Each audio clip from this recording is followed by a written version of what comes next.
கர்த்தர் பரிசுத்த நாமத்துக்கு ஸ்தோத்திரம் உண்டாவதாக. எனக்கு இந்த ஒரு பாருங்க தெரியாது. அதுக்காக நான் போய் இந்த கண்ணில் வந்து அரவிந்த் ஹாஸ்பிட்டலில் ஆப்ரேஷன் பண்ணிட்டு வந்திருந்தேன்.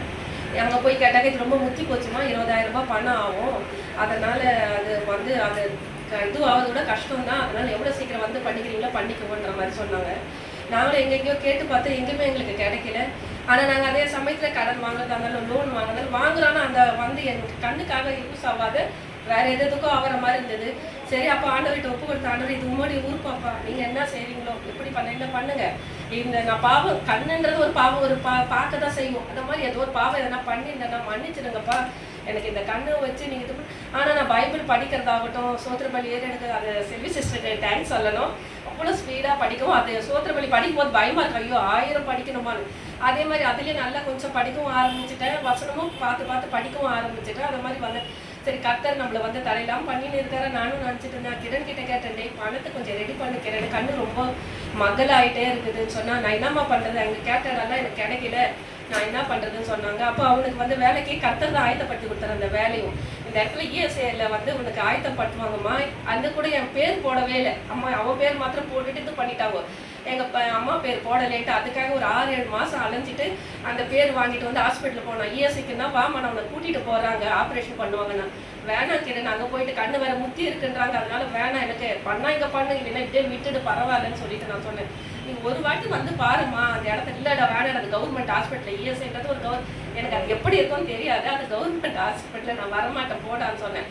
சரி எனக்காக வா, நான் எனக்கும் ஒன்றும் தெரியாது அந்த ஹாஸ்பிட்டல், நான் இன்னும் வரைக்கும் பார்க்கல, நான் ஏதோ கூட்டிட்டு போறேன் அந்த இடத்துல நல்லதா இருந்தாலும் நீங்க ஆண்டவர் நம்பர் இல்லை, நீ வாமான்னு சொல்லிட்டு நான் போனோம். நாங்கள் ஆண்டவர்கிட்ட எதை செய்தாலும் ஆண்டவர் வார்த்தை கேட்காம போக மாட்டேன். அதே மாதிரி செவ்வாய் வெள்ளிக்கிழமை ஆண்டவர் வார்த்தை கேட்டால் ஆண்டவர் கூட நான் வரேன்னு சொன்னாரு.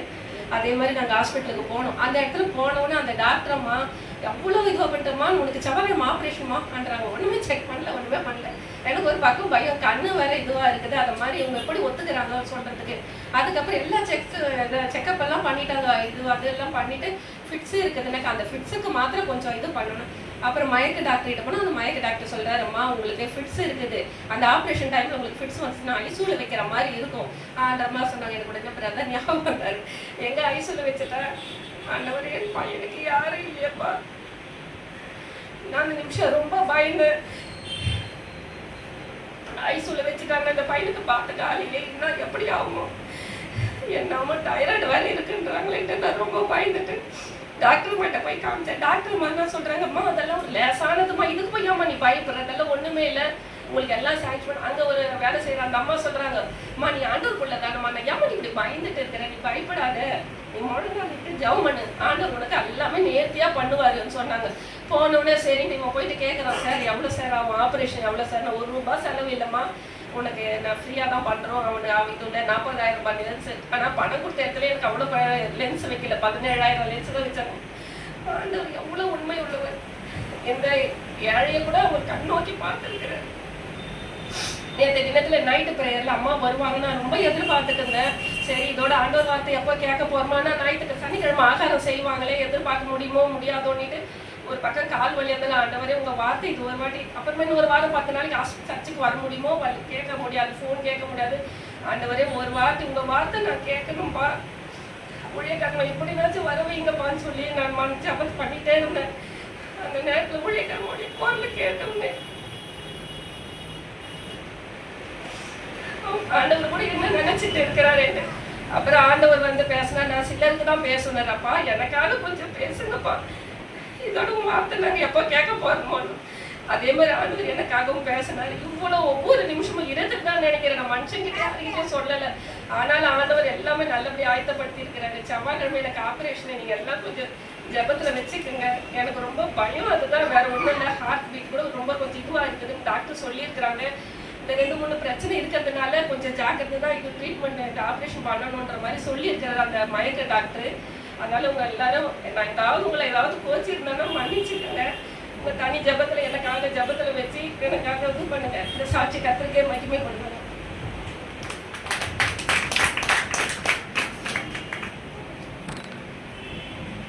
கர்த்தரின் பரிசுத்த நாமத்துக்கு மகிமை உண்டாவதாக. நான் கீழே விழுந்து அடிப்பட்டு இருந்த கையோட ஒரு வாரத்தில் எங்கள் மருமகளோட தங்கச்சி வீட்டில் இந்த லவ் பேர்ட்ஸ் இருந்தது. 6 பெரிய பறவை, ஒரு குட்டி அப்போ தான் பொறிஞ்சிருந்து எடுத்துகிட்டு வந்து வச்சாங்க. அதில் அந்த ஆண்குருவி அந்த குழந்தை கீழே தள்ளி தள்ளி விட்டுருது. நான் தூக்கி தூக்கி போட்டு அப்போ திரும்ப வந்துன்னே இருந்தது. நான் 3 நாளாக எடுத்து வெளியே வச்சு பாதுகாத்து அது செர்லாக் தரணுமா அது எனக்கு தெரியல. என் பையனை வாங்கிட்டு சொன்னால் வாங்கிட்டு வரவே இல்லை. கொஞ்சம் தண்ணி கொஞ்சம் டீ அப்படிலாம் கொடுப்பாட்டுவேன். 3 நாள் கழிச்சு அது இதுவாகிடுச்சு. அவன் வாங்கிட்டு வரும்போது அது இல்லை. அதுக்கப்புறம் அந்த 6 பறவையில் 2 பறவை போயிடுச்சு. மீது 4 இருந்தது. 2 ஆண் பறவை 2 பெண்ணு. அப்போ அது வந்து முட்டைங்க போட்டு ஒரே சண்டை, முட்டை போட்டு உடச்சிக்கினே இருப்பாங்க. கிட்டத்தட்ட 60 முட்டை உடச்சிட்டாங்க. நான் அப்போ வேணும் ஆண்டவரை 2 பேர் 2 குண்டில் வச்சுட்டேன். இவங்க ஒரு குட்டி அவங்க ஒரு குட்டி போட்டு நான் சபைக்கு தரேன் ஆண்டவரை, நீங்கள் பழகி பிறகு பண்ணுங்க மிருக ஜீவன்களை அப்படின்னு நான் ஜோம் பண்ணேன். பண்ணோன்னா ஒரே ஒரு குஞ்சு மட்டும் பொறிச்சு அழகாக வளர்ந்தது. அது வந்து கொஞ்சம் கதவு திறந்து வச்சுருந்தேன். லேசாக அது வெளியே பறந்து போயிடுச்சு. நான் வந்து ரோடெல்லாம் தேடினேன். சந்துக்குள்ளே எங்கள் கூட எல்லோரும் தேடினாங்க. அப்போ என் பையனை மறுநாள் நைட்டு சர்ச்சுக்கு போயிருந்தாங்க. சாயங்காலம் காலையில் போகல அவங்க வந்தாங்க. இந்த மாதிரி பறவை காணாது போயிடுச்சுமா பறந்துன்னு. அவங்க பேச நீ பயப்படாதம்மா சர்ச்சுக்கு போயிட்டுருவாங்க அப்படின்னாங்க. ஏன்னா ஆண்டவருக்கு வேண்டது எனக்கு ரொம்ப கவலையாக இருந்தது. ஐயோ உங்களுக்கு வேண்டதாச்சு ஆண்டவரே எங்கே போயிடுச்சோன்னு. அதுக்கப்புறம் நான் திரும்ப வேண்டிக்கினே இருந்தேன். இந்த பறவை வந்து ஒரு 5 முட்டை வச்சுருந்தது. 2 பேரும் தனித்தனியாக நான் வந்தேன் ஊழியக்காரன் பண்ணிட்டேன். மாமா 12 குஞ்சு பொறிக்கவே இல்லைம்மாண்ணே பொறிக்க போமான்னு சொல்லிட்டு சிரிச்சாங்க. வெள்ளிக்கிழமை ப்ரேயரில் அது வீட்டுக்கு போய் கொஞ்ச நேரத்துக்குலாம் அப்போ ஒரு குழந்தைக்காக கொஞ்சம் மன கஷ்டமாக அழுது ஜெபம் பண்ணிட்டு படுக்கிற ஒரு சின்ன சவுண்டு கேட்டு போய் பார்த்தா ஒரு குஞ்சு பொறிச்சிருந்தது. அந்த ஒரு 10-15 நாளில் 3 குஞ்சு பொறிச்சு 3 வெள்ளை கலரு. 3 வெள்ளை கலரு. அந்த அதில் ஒன்று மட்டும் நான் தான் அந்த செரலக்கெல்லாம் கொடுத்து வளர்த்தேன். 3ல எது பேசுனே எனக்கு தெரியல. கிட்டத்தட்ட 3/4 மணி நேரமாக அதுங்களோட நான் பார்த்துக்கினே அதுங்களை குளிக்க வச்சுட்டு எதோ அதை ஆண்டவர் கொடுக்கணுமே சொல்லிட்டு 3/4 மணி நேரமாக இவங்க கூடயே நான் உட்காந்துருந்தேன். அப்புறம் என் பையன் 2 வாரம் ஆயிடுச்சு வாங்கிட்டு வந்து கொடுத்து இந்த குண்டு கண்டுபிடிச்சி அப்புறம் ஜெபம் பண்ணி இந்த குருவியை நான் எடுத்துன்னு வந்தேன். ஆண்டவர் பெரியவர் நம்ம விண்ணப்பத்தை அவர் கேட்குறாரு. அந்த கர்த்தர் நாமம் மாத்திரமே மகிழ்ப்படுவதாக.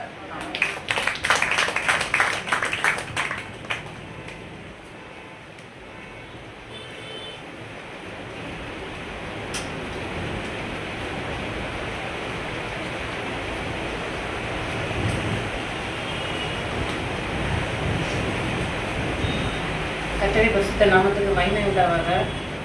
இன்னைக்கு காலையில் ஒரு 6:20 போல் எந்திரிச்சிட்டு சரி பிள்ளைங்களை குளிப்பாட்டலாம் அப்படின்னு சொல்லிட்டு எந்திரிச்சிட்டு ஒரு 6:45 ஏஞ்சல் எழுப்பினேன். அவன் எந்திரிக்கவே இல்லை. 7 மணிக்கு எந்திரிச்சா.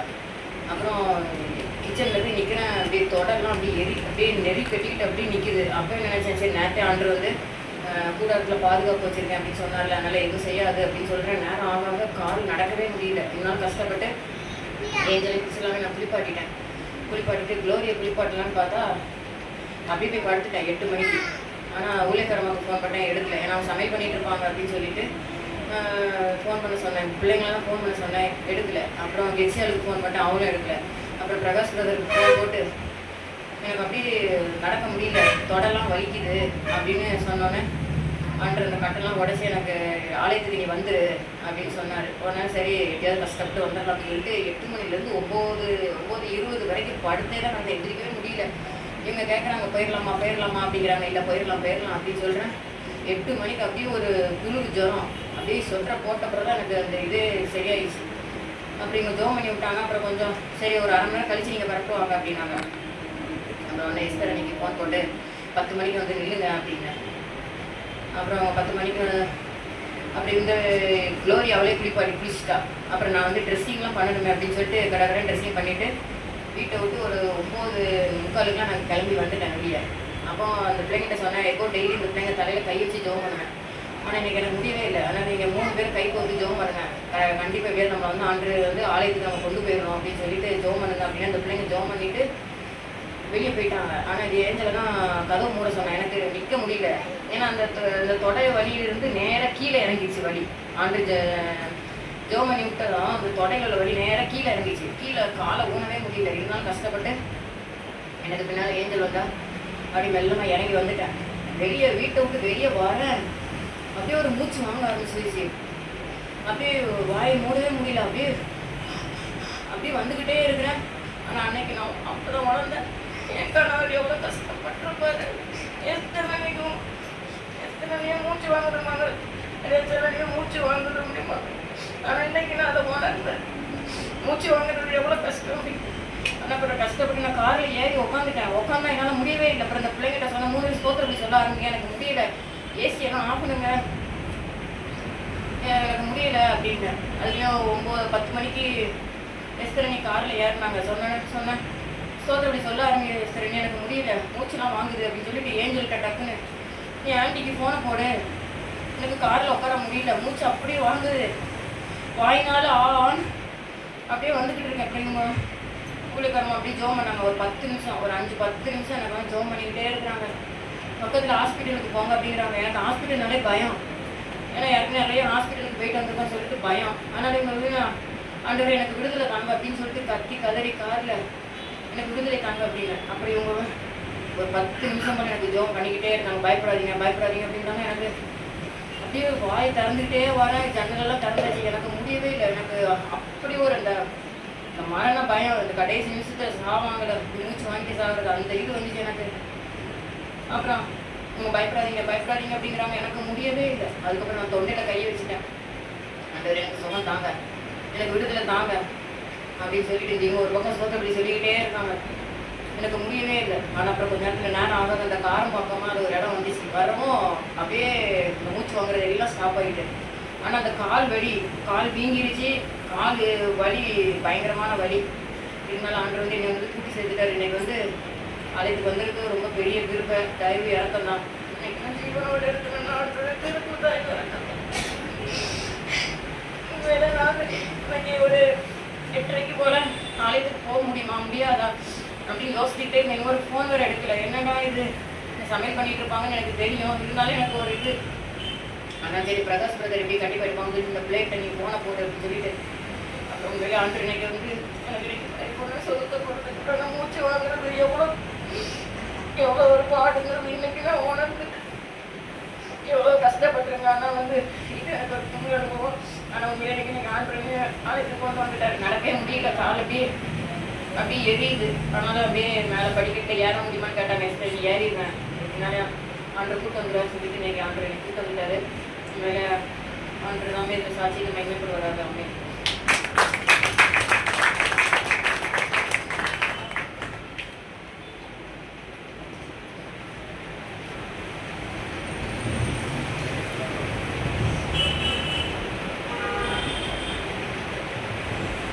கர்த்தருடைய பெரிதான நாமத்துக்கு ஸ்தோத்திரம். நைட் ப்ரேயரில் வந்து நிஜமாகவே அப்படி ஒரு ஜபத்தை ஏற்படுத்தி எங்களை அமர வச்சதுக்கு தேவனுக்கு கொடானபடி ஸ்தோத்திரம். நைட் ப்ரேயரில் வந்து ஒரு நாள் வந்து ஆண்டவர் சொன்னார், இந்த நைட் ப்ரேயர் நிப்பாட்டுறதுக்காக பிசாசு ரொம்ப போராடிட்டு இருக்கான், நீங்கள் வந்து ஜாக்கிரதையாக இருங்க அப்படின்னு சொல்லிக்கிட்டே இருந்தார். ஆனால் இப்போ கொஞ்ச நாள் வந்து எனக்கு வந்து ஜபம் அது வரைக்கும் நல்லா இருப்பேன், பகலெல்லாம் எதுவுமே கிடையாது. அந்த ஜபம் ஆரம்பிக்கும் போது இருமல் ஆரம்பித்தேன். அப்படி ஒரு இருமல் வரும். எனக்கு சோத்திர பலிகள் சொல்ல விடவே கூடாது.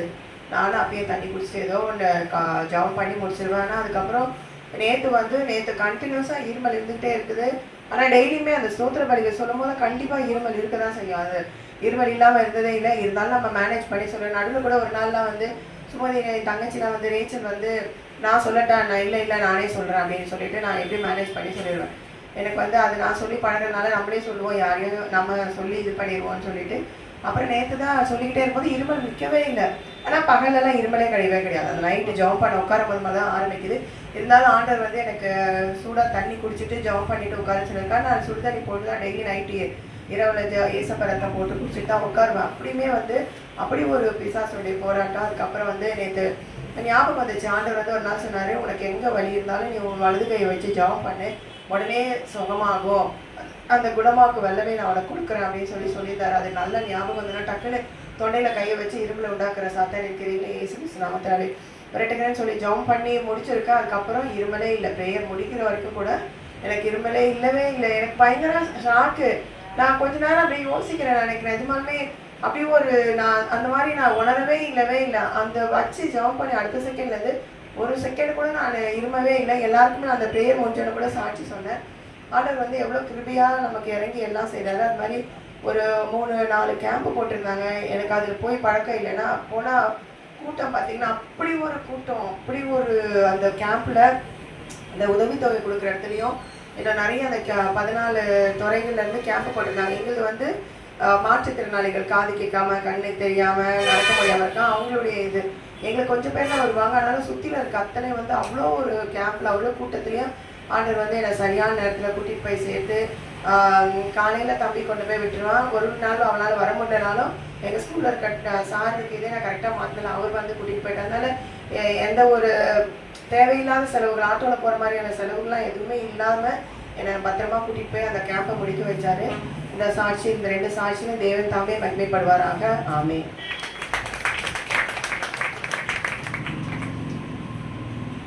இயேசுவின் பரிசுநாமத்துக்கு ஸ்தோத்திரம். எனக்கு தமிழ் ரொம்பவே வீக்குன்னா, எங்கள் ஸ்கூலில் வந்து இங்கிலீஷ் லிட்ரஸி தமிழ் லிட்ரஸின்னு வைப்பாங்க. தமிழ் லிட்ரஸிக்கு வந்து நிறைய பேர்லாம் கொடுத்துருந்தோம். மிஸ் வந்து நல்லா படிக்கிறவங்களை எடுக்காமல் என்னை எடுத்துட்டாங்க. எனக்கு ரொம்பவே பயம், என்னடா என்னை எடுத்துட்டாங்களே, என்ன சொல்ல போகிறோன்னு. அதுக்கப்புறம் வந்து எனக்கு ஒரு தலைப்பு கொடுத்தாங்க, அதை பற்றி எங்கள் அம்மா கிட்ட சொன்னேன். எங்கள் அம்மா எனக்கு சொல்லி தந்தாங்க. அதுக்கப்புறம் அந்த நாள் நான் ரொம்ப பயந்துகிட்டே இருந்தேன். ஆனால் வந்து ஏசப்பா வந்து மற்றவங்களோட என்னை வந்து திக்காமல் சொல்ல வச்சதுக்கு கோடான கோடி சொல்றேன்.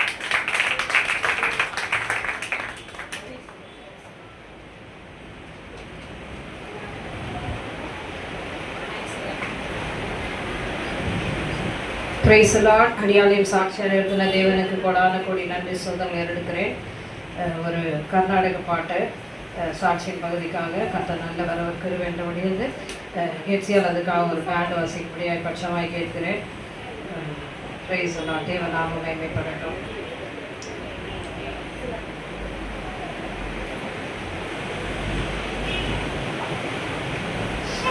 தீங்குகள் வரும்போது தேவனை நினைத்திடு, பாடுகள் வரும்போது பரமனை பாடிடு. தீங்குகள் வரும்போது தேவனை நினைத்திடு, பாடுகள் வரும்போது பரமனை பாடிடு. கண்ணீர் வரும்போது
ஊற்றுகளை அளவின்றி திறப்பவரை நாசியில்